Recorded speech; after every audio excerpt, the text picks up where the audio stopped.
that we've got both of the vehicles washed and dried, Mike, we're ready to take it to the next step, which is to examine it a little bit closer and really figure out which Pinnacle product we're going to need to use next. Yeah, what we want to do now is we want to diagnose the paint. We want to inspect it to see what's wrong, because that's going to help us determine which products we're going to use for the next step. So what we want to do first is we want to look for swirls, scratches, oxidation, water spots. Now, there's a couple ways to do this. You can use bright overhead sun, or in case it's not sunny out, this is a really cool tool. This is called the Swirl Finder light, and it acts like the sun only you can hold in your hand. What you do is you hold this about 1.5 feet over the paint, then just kind of slowly move over to the paint, and what you're doing is you're looking for swirls and scratches. There's a lot of them that you can see when you put the light on there too that you can't see with the naked eye. You know, 95% of the population will look at that after it's washed and dried and go, hey, it's good enough for me. Let's take it out and party with this car, right? That's right. But you can get it a lot cleaner and a lot better looking, which leads to the other way that you can check it too, and that's simply to touch it and feel it. Now, if you take a look over here, this car's a little bit older. It's beautiful. Now, this is a nice one. We need to talk to this guy because I want to take it for a ride. But if you gently touch it right there, you can feel some bumps here and there, all right? But another idea right there to really get a sense of it is to do what we call the plastic bag test. If you didn't really feel that many bumps, now you do this, and you've got it inside the plastic bag and real light. You just go over it. Now you can really feel it on this one. You can feel that this has a lot of contaminants in the paint, and it almost feels like a sheet of sandpaper.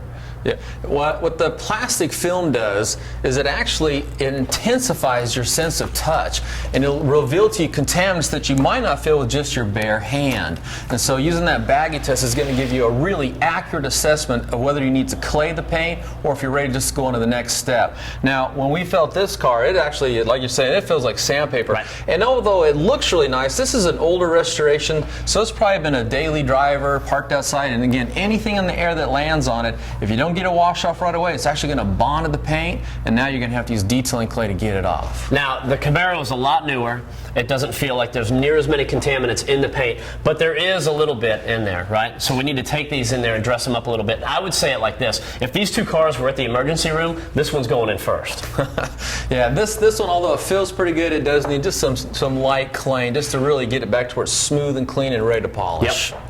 Now, this is the Pinnacle Ultra Poly Clay. It's an ultra fine clay. It's safe for frequent use, but the best part is it's also strong enough to handle a neglected surface like this, one that's got a little bit of junk in it like we were talking about earlier. And the clay is really the secret to bringing this finish back and making it look great again. Yeah, I think we'd all agree that a great looking finish is a glossy looking finish. Absolutely. Gloss comes from smoothness. And if you've got bonded contaminants on the paint, that creates surface texture. It diminishes the gloss. So the first step in restoring a glossy finish is to clay the paint. Now, interestingly enough, when you pull the clay out of the package, there's a couple of things to keep in mind as far as getting it ready for the application.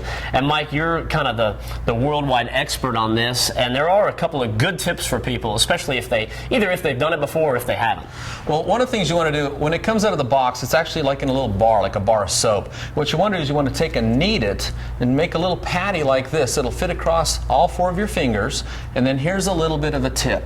What you want to do is, a lot of people, when they go to clay, they'll put their hand right on the clay patty like this, and what happens is you'll take and push a hole through the clay with your 4 fingers, and you got to stop, re-knead, start over again. So take and put your fingertips just past the edge of the clay without thinking about it. You'll put equal pressure over the face of your fingers, and then you decide when you want to re-knead. So now, the key is using the right lubricant right there, and it's the Pinnacle Natural Brilliance Clay Lubricant, and it's actually chemically formulated to work with the clay. A lot of people will wonder, well, can I just use soap and water? Is that going to work? Well, it doesn't necessarily work at all as good because it could break down the clay, it's going to stick. You want to use the right products for the right job. It can make the clay stick and, like you said, break down the clay. It's actually to use something that's chemically actually made just for the clay. And this creates a microscopic film on there of high lubricity polishing oils that'll actually help the clay to glide over the surface, you know, as you're removing those contaminants. Here, I'm going to let you get started there. So there's that. Put a little bit of there you go. clay lube right on the clay patty, onto the paint.